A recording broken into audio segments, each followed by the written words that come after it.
1, 2, 1, 2, 3, 4.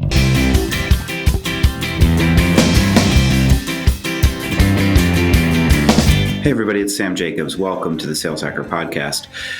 Today we've got another episode for you from the Revenue Collective offsite that we hosted in October at the Freehand Hotel. And we've got a conversation that we did with Ethan Beute. Ethan is the Chief Evangelist and the VP of Marketing at BombBomb. And BombBomb is a video engagement platform using video in the course of both sales and customer success conversations is an increasingly prominent part of our overall sales and technology stack, but also how people are engaging. I think the stats are that 80% of internet traffic in 2020 or 2021 will be around video. So I think the conversation of how to use video in the right way is a really interesting one. And that's what this conversation and that's what this podcast is all about. So I hope you enjoy it. Before we get there, we want to thank our sponsor. Our sponsor for today's show is Outreach. Outreach supports sales reps by enabling them to humanize their communications at scale. From automating the soul-sucking manual work that eats up selling time to providing action-oriented tips on what communications are working best, Outreach has your back. Now, without further ado, let's listen to Ethan Beute from BombBomb. For the next session, what we're going to be doing is we're going to be talking to Ethan Beute, who is one of the earliest employees at BombBomb. He's the VP of Marketing and their Chief Evangelist Officer. Is that right? Officers. Speaking to the microphone. It's Chief Evangelist, yeah. Chief Evangelist, awesome. So we're going to be talking about the power of video. Video is a emerging new technology that people are using across the customer journey, across the customer lifecycle. We want to understand that. Ethan's also the host of the Customer Experience podcast. And tell us about your book as well. It's in your bag, by the way. That's great. It's called, it's funny how that worked out. It's called Rehumanize Your Business. And the whole goal is to kind of standardize this approach that we'll be talking about, simple personal video in place of some of the typed out text that you and your team members are relying on every day. There are a number of problems with it, so we address that. And we give you best practices from a decade of teaching people to do this. Awesome. Okay, so first of all, Ethan, welcome. Thank you so much. Thanks for coming. First of all, let's understand a little bit. We call it the baseball card. We want to contextualize your expertise. So you're the VP of Marketing and Chief Evangelist at BombBomb. Tell us in your words what BombBomb does.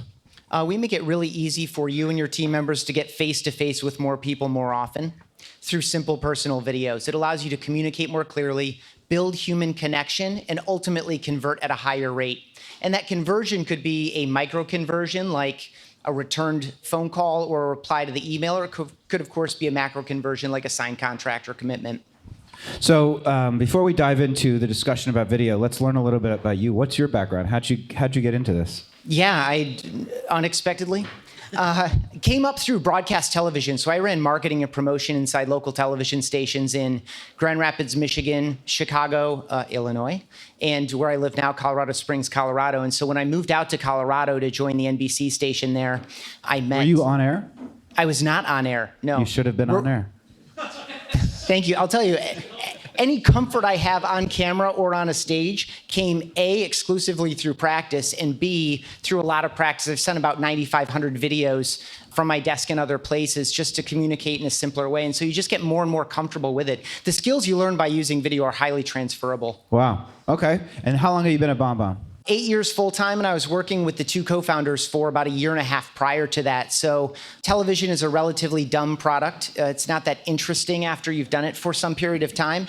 And so I was doing a lot of project work, and I was working on an MBA at the time. And so I met one of the two co-founders, started writing some email campaigns, landing pages, built them some early videos, and really appreciated what they were up to and had this vision for normalizing simple personal videos along with a typed out email or a text message or a phone call or a LinkedIn message or all these other things that you and all of your team members are relying on every day. There's a vision there to rehumanize the way that we communicate every day because the technology's been there for years and there's just some human vulnerability that slows us down and holds us up. BombBomb is just a really interesting story in the sense. Are you self-funded? Is that right? Correct, yeah. Friends and family money and then growing on revenue. And can you give us a rough ARR or revenue range? Yeah, beyond 20 million. Amazing. Completely self-funded, 10 years old, right? Never raised outside financing. Correct. Congratulations. Thank you. It's been really fun and interesting and challenging. It obviously comes with some constraints, but it also comes with a lot of privileges. That's fantastic. All right, so let's dive into the topic a little bit and let's get as specific and tactical as possible. So first of all, tell us about some of the data. Why should we use video? I think there's a perspective that is it a gimmick? Is it a fad? Walk us through its efficacy and why it matters. Sure, I'm going to go really, really high level to start, and then we can get into some specific. Actually, I'll start with some specific numbers. People report more replies and responses to their emails, more clicks through their emails, higher lead conversion, a greater ability to stay in touch effectively, more referrals, and things like this. And all those numbers are in the first chapter of the book. It might even be in the introduction. What's really going on here, though, is that humans have been speaking to one another for well over 150,000 years. Estimates of how long humans have been speaking to each other range from as little as 50,000 years to over 1 million years. So I go conservative, I'll say 150,000 years. It's impossible to know. We've only been writing like phonetic sounds written down for about 5,000 years, but for the vast majority of that time, almost all of us were completely illiterate. So it's only been in the past 500 years that literacy has even spread. So we've been looking each other in the eye in order to connect and communicate our messages, to communicate trust and sell things, persuade, convince, all these things that we need to do every day. We've been doing it 300 times longer, eye to eye, face to face, than any other way.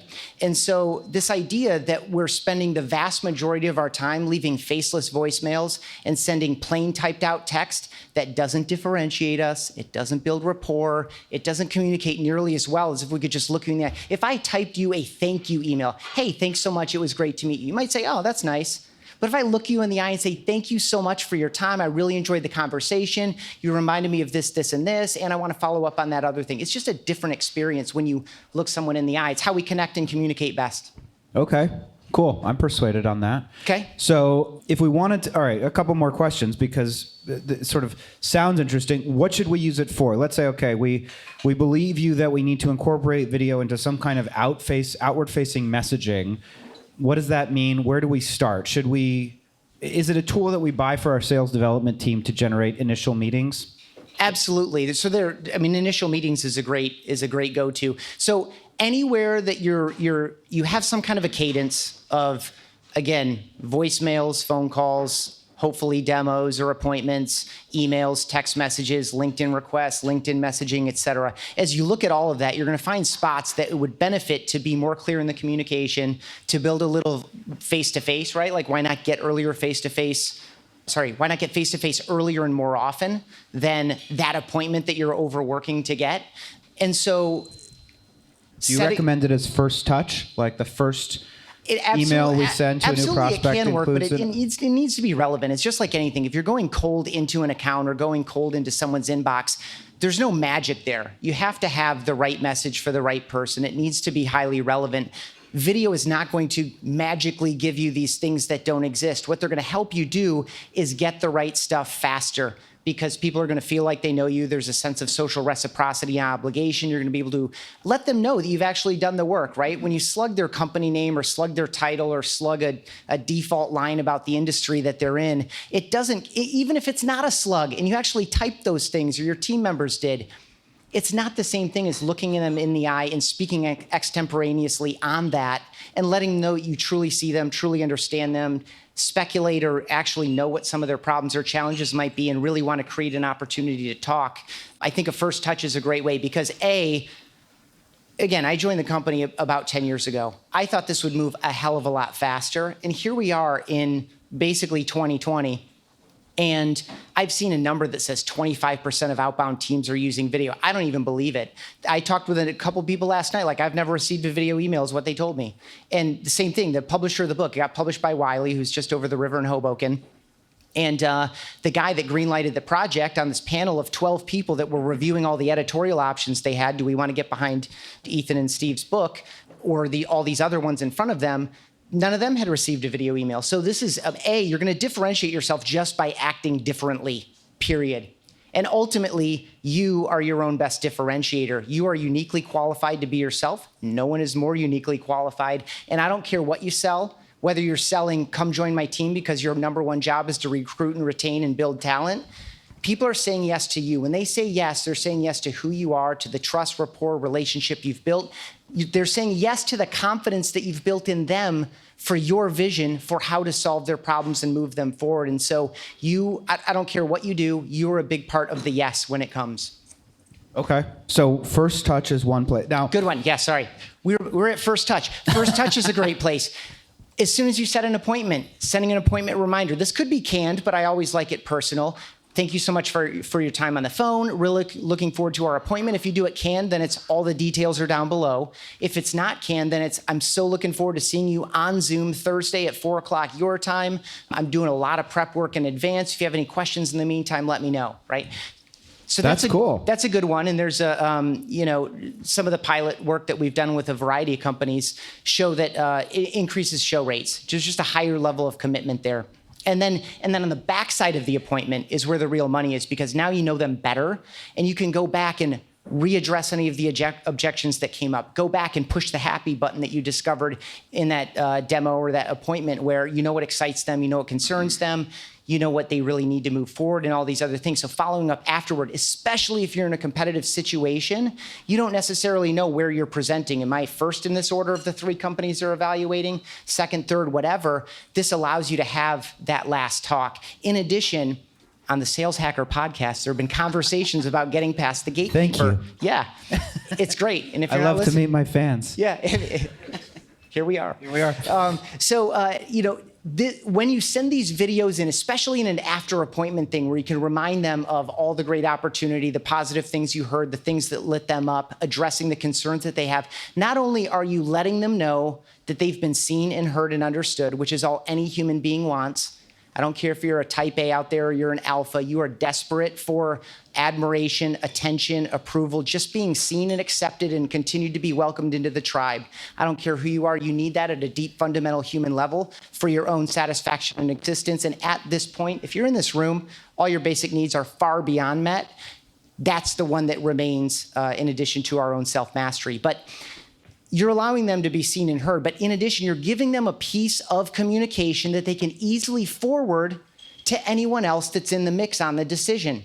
And now you are not reliant on the person who sat through that appointment with you to convey all the best stuff. You can present by sending them a video and they forward it out. And we see that all the time as well. And so you'll see it because the email gets opened 18 times, the video gets played 12 times. And it's not that this person is so crazy excited about your video, because it's either a screen recording or it's a simple video while you're, safely parked in your car or sitting in your office or whatever the case may be. It's because it got forwarded and you allow yourself or your sales reps to present into the organization with the best foot forward, as opposed to relying on that translation from the person inside the organization. That's fantastic. We're operationalizing. Let's say we just purchased a video platform. We're operationalizing it. We're getting feedback from the team that we're asking to use it. There's 2 pieces of feedback. One is, I feel like this is beyond whether you're confronting the objection of gimmicky. It's intrusive. I'm sensitive about my appearance. I don't really want to look at or interact with people that way. And I'm also concerned that the production quality is a little lower. It's a fisheye lens from my laptop. It just doesn't look right. And I'm feeling like I'm not conveying the right brand for the company. How do you address those objections? There were many objections in that objection. And here's the deal. They're the most common ones. First, no one likes the way they look and sound. They don't. You are your own harshest critic. I want to tell you, if you record a video, if on the next break, you get out your phone, you record a video, and you text it to someone back at the office, and I'll just perform it here. Hey, Jeff, it's Ethan. I'm out here at the Revenue Collective thing at the Freehand if you're local, or in New York City if you're not. I just want to tell you, you're just doing an awesome job. I really appreciate you. Like last month, you were at 125% of quota. The month before that, 138. You're really providing a lot of leadership on that team. You're taking feedback and criticism so well. I'm just so happy you're on the team, and I appreciate you so much. I hope you have a great Thursday and a wonderful weekend ahead. Do you think that would be meaningful to that salesperson? I want to work for you. 100%. And, just go back to John's offering there with Forrest on the previous session. Employee engagement begets customer engagement. It all starts with internal service quality. All of your success on the revenue side comes when your employees, when your salespeople are engaged, motivated, loyal, retained, obviously. I mean, I'm preaching to the choir, but This attention that you pay internally is the front end of all of the rewards that come down the line. If you're not treating your people well, how are they going to treat the customer well? If they're not motivated, how are they going to convey that enthusiasm and opportunity and excitement to the prospects and customers that they're working with every single day? And just to loop this back into video, doing it in plain typed out text just isn't the same thing. And so this idea where you can look someone in the eye with your natural body language, I'll give a caution here. If you're not sincerely excited about your product or service, if you're reaching out to recruit someone or engage someone to be a member of your team, and you're not sincerely excited about the opportunity you present them, do not record and send videos, because that will come through. If you are sincerely excited for your prospect or your customer or your potential recruit or your current team members, definitely use video, because there's no better way to communicate that except in person. So this is you face-to-face at scale. So no one likes the way they look and sound. It does require a little bit of practice. It is a basic new skill. You're over-judging yourself. I promise if you send that video that I just performed, that thank you video on the next break, Jeff is not going to reply and say, dude, what the hell? You're standing in a hotel lobby. That was not very well lit, and your collar was turned funny. No one cares but you. They care when you look them in the eye and you say nice things about them, or you solve their problem, or they learn something from you. That's what people want. They're not judging you the way you are. So if you record a simple video on your webcam or your smartphone and you play it back, you're going to find 18 reasons not to send it. Send it anyway, because the other person's not going to find those. I'll say we have one of the big four companies. They used to be accounting companies. Now they're consulting companies. Their managed services division uses this to reach into Fortune 50 companies. They're getting positive replies, like with webcam videos in their offices. They're not these like nice camera rigs with professional audio and all of this other stuff. It's about human connection, period. I know it sounds soft, but that's all this is. So how do we operationalize this? Like, what are the steps required to actually saying, okay, this is a great idea, to, okay, my team is deploying video in a systematic and scalable way? Good call. And I'll answer this by also trying to answer part of your earlier question as well. You're going to need to prescribe where the video belongs out of the gate. So you're going to, again, as the leader or manager, you're going to look at the sales cadence. You're going to find a few spots, and you're going to say, okay, this is a spot for a canned video where each of my reps is going to record this video once, and every time we get here, it's going to go out over and over, automatically or manual, it doesn't matter. But here, if this happens, then we definitely want to do a truly personal video, because it's a big enough deal, or it's an important enough stage of the process, and you're going to prescribe these things. That's something that we do all the time. Again, we've been at this for a decade, and so we can walk that through with you and help you find the right spots and even approximately what to say. And then what's going to happen is a handful of folks, because I've seen this happen so many times, a handful of people are really going to take to it, and they're going to start mixing it into other things that they do. Some people are going to hold back. They're going to be cold. They're going to be slow. They're not going to adopt it. And then at a certain point, either A, you're going to mandate it, and it's just another activity that has to be checked off. You've got to get these activities done. And we have an account that's just killing it. They're averaging about 3 or 4 videos a day per seat, truly personal videos, because it's mandated. It's a quota. But even beyond the quota, there are going to be a handful of people who get those early wins that A, are going to motivate other team members, but B, are going to motivate them, and they're going to start finding spots for video beyond what you're already prescribing. So to operationalize it, look at your flow. Find, where do I need to build human connection and have someone feel like they know me before they meet me? When do I need to manage emotion or tone? And or when do I need to explain detail or nuance or complexity? When can I put something that's boring or hard to understand in 3 paragraphs and instead just look someone in the eye and explain it? And those are a few types of things that you would look for in a cadence to find out where it belongs. Besides a lack of sincerity, you sort of alluded to that. If you don't really believe in the mission, then it doesn't really work. What are the other worst practices, things not to do? How can we mess it up? Making it about yourself. I think another reason people don't do it is, you were talking about this on another episode of the Sales Hacker podcast, where you were a little bit resistant to LinkedIn. It was a little bit, hey, look at me. I'm not really feeling this. I see people that feel self-promotional. People look at video the same way. And this is not about video for your LinkedIn feed, although it's a great place for video to go. This is about a simple personal video to 3 people over in that account, or to one of your team members, or, this is targeted specific personal video that we're talking about here. And so, you're going to feel like maybe this is about me. If you make it about you, it's not going to be effective. it needs to be about the other person and the positive news, the bad news, the information, the training, the education, whatever the purpose of the video is. As long as you make it about the other person, you're going to be fine. If you're simply looking to put out some shallow, boring, self-promotional message, just go ahead and type it once and shoot it out to 10,000 people, because there's no reason to spend your time making that into a video. It's going to be a little bit more effective than plain text, but ultimately, every single message that you and your sales reps are sending are training people to open or delete the next message. Every single one you send gives them another sign that, oh, they're sending me interesting and useful things. I will continue to proceed. They're not consciously thinking this. They're not openly saying, oh, their brain is recording it and looking for a pattern. When I get an email from someone at this company name, or even this email address, it's useful to me or it's not useful to me. And so you might get a little extra attention by sending a video, especially the way that we do it. We take the first 3 seconds of the video and make it an animated preview. When we launched animated previews, it created a 49% lift in video play rate. But if someone actually clicks play, like getting the video play is just like getting the email open. Like it's a necessary precursor to getting the ultimate outcome that you seek.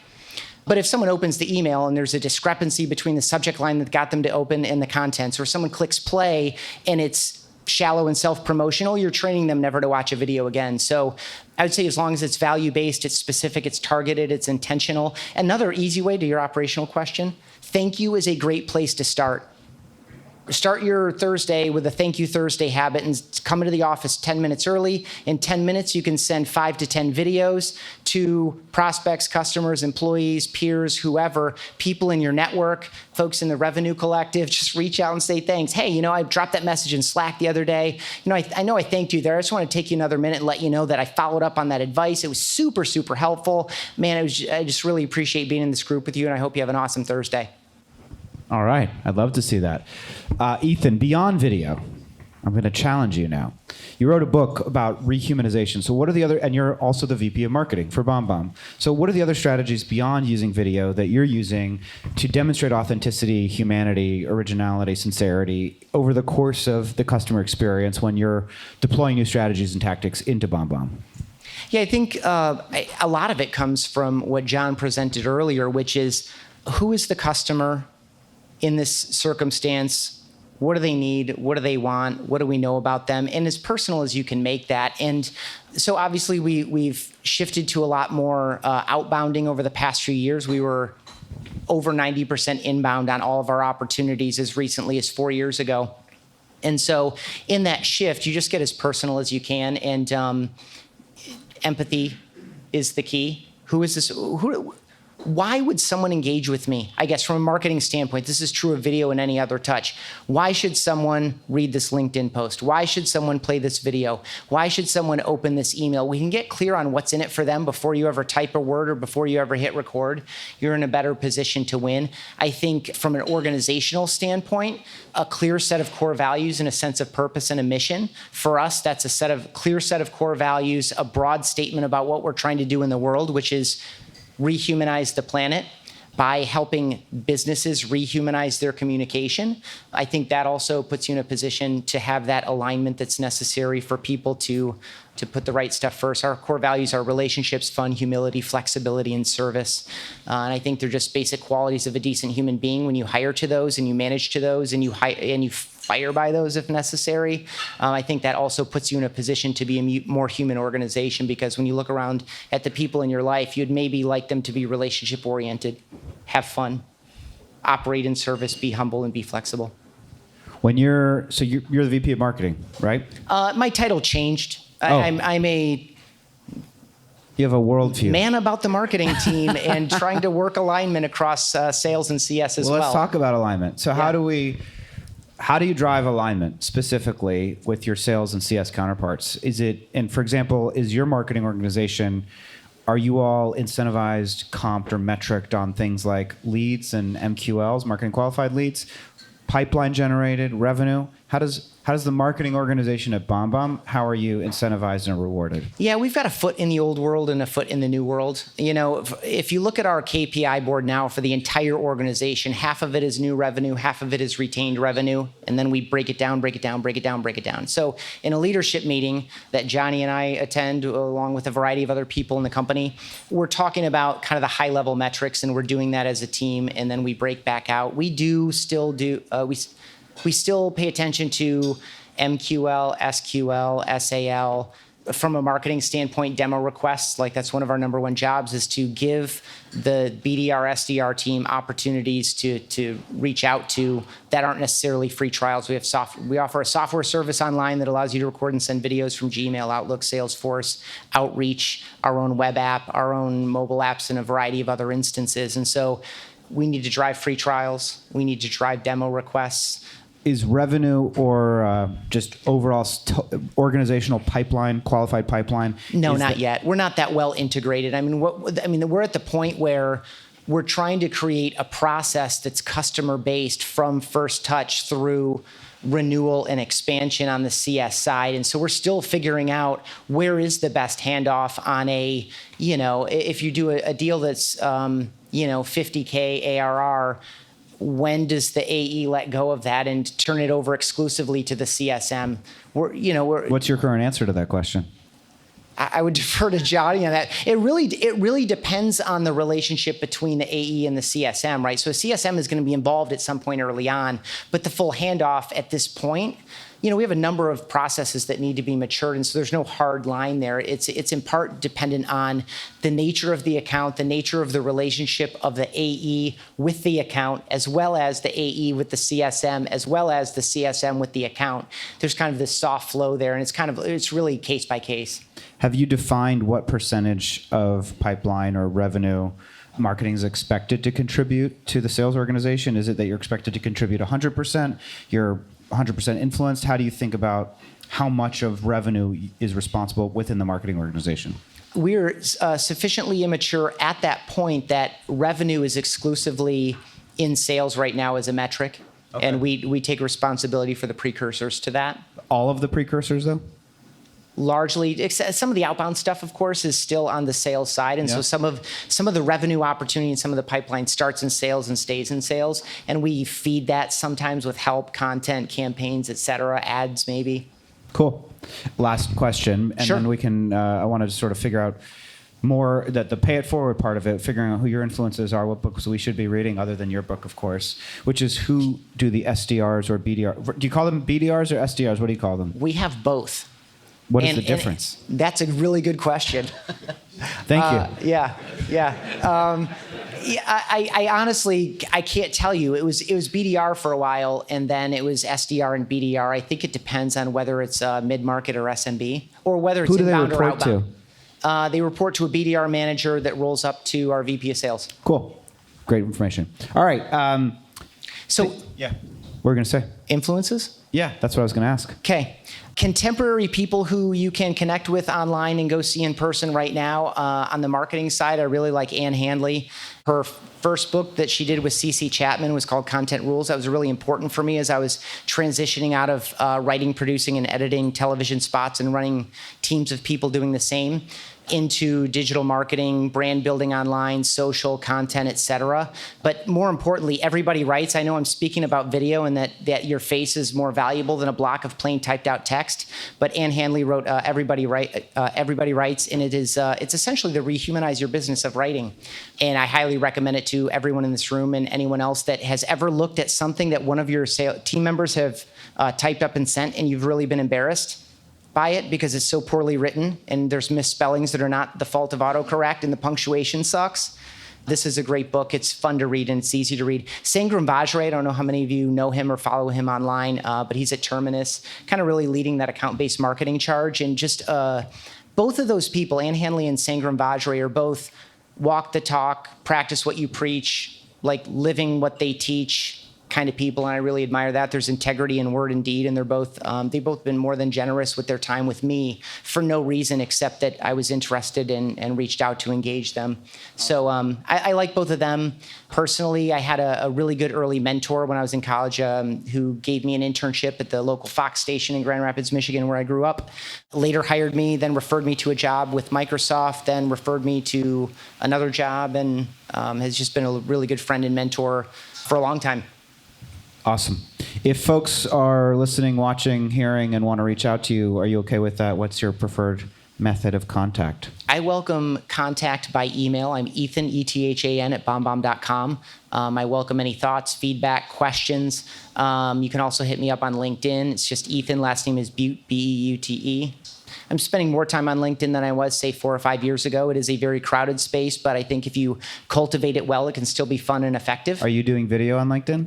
I am doing video on LinkedIn, not a ton of videos from my desk. So the podcast, I'm recording video in the podcast, but releasing clips of it as well in order to create some standalone pieces. So if you're seeing video from me lately, it's probably pieces of conversations I'm having with sales, marketing, and customer success professionals about how to create this alignment all around in the spirit of creating and delivering a better experience for customers. Like, that's the theme of the whole thing, is like, how do we do this? There's a lot of talk around it, but what does it really look like in real seats? Awesome. Some of the stuff you're doing here. Cool. Fantastic. Let's go to any questions out there. Q&A. Yep. So she's asking about, this is a really common concern, which is when you're adding video into an SDR's process, how do you make sure that it's not slowing them down and taking them too much time? Is this the question? Good.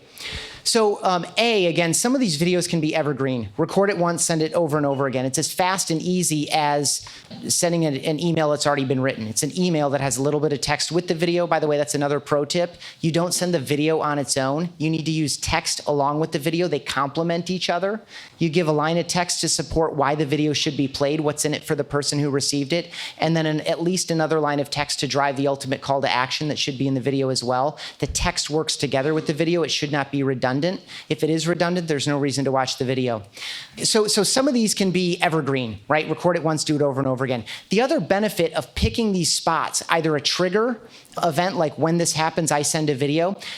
When you prescribe this in a flow of someone who's essentially doing the same series of tasks kind of over and over, they're going to get really, really good at doing that message. Right? If they're only doing 2 or 3 videos over the course of their day or their week, and there's essentially the same message, there's just a few things that are changing. It's 75% the same video. You might ask yourself, why wouldn't you just do them all evergreen? One, because saying the person's name and speaking specifically about what you know about them, just a couple nuggets right off the top, really that time and attention cannot be faked.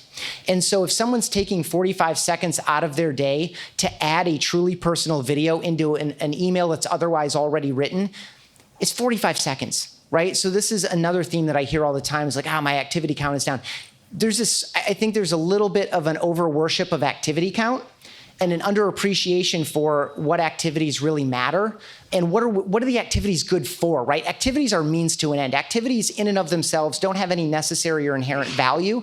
The activity is a means to an end. And so if someone takes 45 seconds to record a video before sending that, and that reduces their overall activities from 120 a day to 110, but the 10 that are missing are less valuable than the 5 that were added, the net result is going to be positive. I think in the beginning, video will be slower and more difficult, but as soon as you do the same video, which is a thank you so much for taking the appointment with me, here's one thing positive, here's one objection that I'm going to readdress, and here's the next step, right? That's the formula for the video. By the time they do it 10 times, it's going to be so easy, it's going to be second nature, and in general, we speak 4 times faster than we type. So if any of the messages are actually being created on the fly in a typed out email, video is going to be faster in a lot of those cases, period. Sure. Jamie McLeod. Yes. You project well. Oh, we're getting near the microphone. I love the personal nature of how you start getting messages delivered in your description. Have you seen effectiveness in getting third parties to deliver a message on your behalf to a prospect or a client? So I'm in a sales cycle, I want the CEO to send them a message on our behalf saying we're really excited about you considering us, or even adding a product expert to help explain a product feature. Does that work well? Yes, absolutely. Because what it does is it starts to humanize the entire organization. And so I hear a couple things there. I'll offer just a few more use cases on that. One, we've seen a lot of success when we have a really good sale closing on the line. So we do a bunch of SMB business in addition to mid-market. And especially in an SMB space, when someone has a really good demo and they're buying on the spot, we'll get them to record a video for someone that they refer to us. Hey, do you know anyone else that this would be a benefit to? It seems like you have 5 different ways you could use this tomorrow or today even. Do you have anyone else that might be a benefit to? Oh, cool. Let's record a video together and then send it to that person. Another one, though, is this kind of peer-to-peer piece. Your CTO sending into their CTO. Your CEO sending into the decision maker or to their CEO. Just to reinforce what you know about that account and what's going positively, address objections. So the more faces that you can share without putting them all on planes earlier in the process, the better. Did that address it? Or do you have a more specific? Actually, I wasn't expecting you to say it would be a bad thing to do. I was hoping you might illustrate it with, it works really well, but here's the pitfall you need to avoid. Is there any scenarios where it's bombed and not not Right. gone well? Yeah. It's funny how that term goes both ways. Like Forbes, for example, calls the least read article of the month the bomb. But then again, I just saw someone on LinkedIn who's like, this girl's the bomb.com. That's really positive. Anyway, it's like bad. It really freaked my dad out when we were much younger. Like bad. I thought bad was bad. No, bad's good. I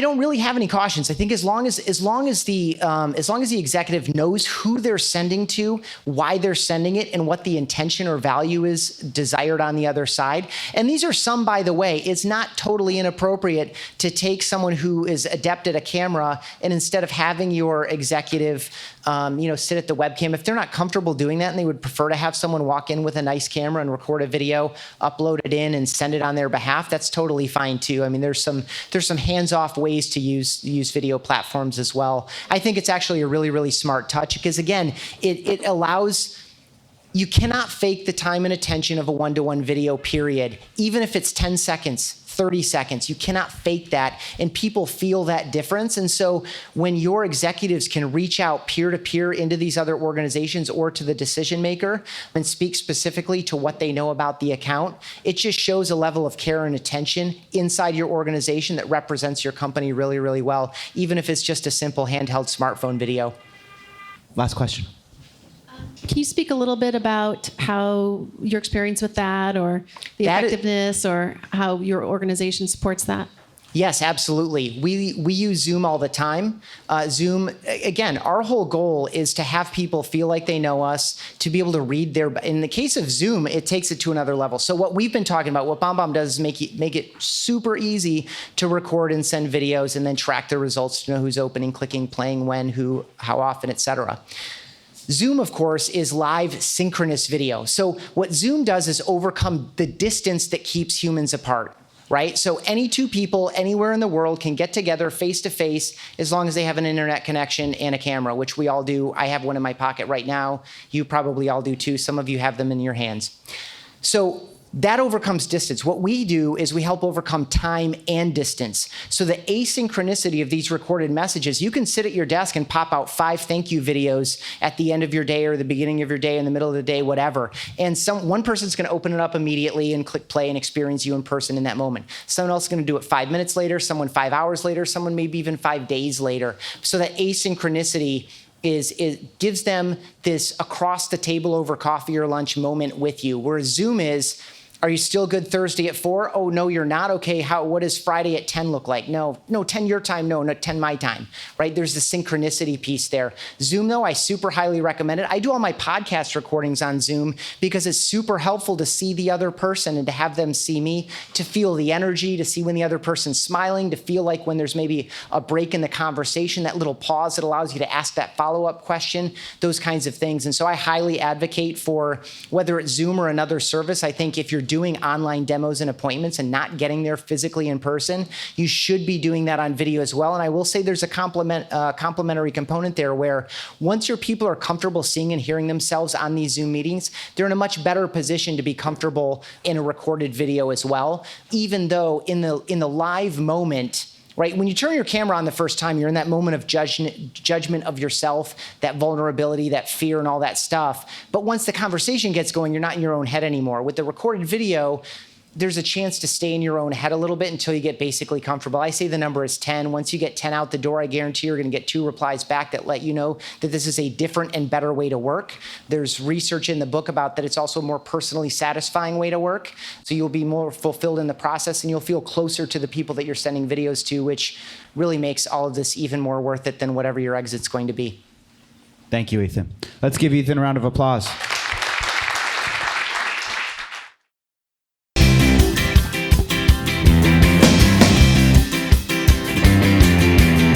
Hey everyone, it's Sam's Corner.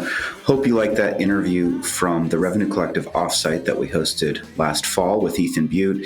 I think Ethan made a lot of really interesting points, but I think the most important one is just really around authenticity and around using different types of communication mechanisms like video, but also anything. It can be email, it can be LinkedIn messaging. The point isn't about what the medium is or what the type of content that you're creating is. I think the point is really about being yourself and being human and being authentic and engaging with the people that you're trying to reach out to. I think so many of us, we either are SDRs and we're reaching out to people and sometimes just putting things into a sequence and letting them run without a lot of thought, or we are on the receiving end of those messages and they just don't feel authentic. I think when people talk about humanizing, and that is a word that is probably controversial and overused at this point, but when people talk about humanizing, what they mean is creating authentic interaction at scale, which candidly is a little bit of an oxymoron. It's not probably logically possible to truly do that. But the way that you get closer to it is by not overthinking the type of content, the type of message that you're creating, and really just embracing the opportunity to be more human and to be more present and to be more nuanced. And I think that's one of the things that video helps us do. It helps create context and tone in a way that email obviously doesn't. How many of us have been on the receiving end of an email that reads like the person's being a total asshole, and when you actually talk to them in person, you realize that that's not the case. And that's where video can really add a meaningful component to what you're doing as it relates to sales engagement and sales outreach, and just making sure that as you talk to your customers, as you talk to people out there, that you are incorporating these new technologies in the right way. Now, video itself isn't new, but using kind of homemade / ad hoc videos in the context of your sales communication, I think is new. And I think the thing we want to remember is be yourself, be human, be real. Because I just think that the days of like canned marketing messaging, bombing everything all over the world and expecting that to work, I think those days are really numbered. So those are my thoughts. We thank Ethan for being on the show. He's going to be back on Friday Fundamentals. Before we go, we want to thank our sponsor. That sponsor is Outreach, the leading sales engagement platform. Outreach supports sales reps by enabling them to humanize communications at scale. There we go. We said it again. From automating the soul-sucking manual work that eats up selling time to providing action-oriented tips on what communications are working best, Outreach has your back. If you want to reach out to me, you can. LinkedIn.com/Sam F. Jacobs. If you're curious about Revenue Collective, go to revenuecollective.com. We've got an associate program for up-and-coming folks, and we've got an executive program for executives. And I'll talk to you next time. Thanks for listening.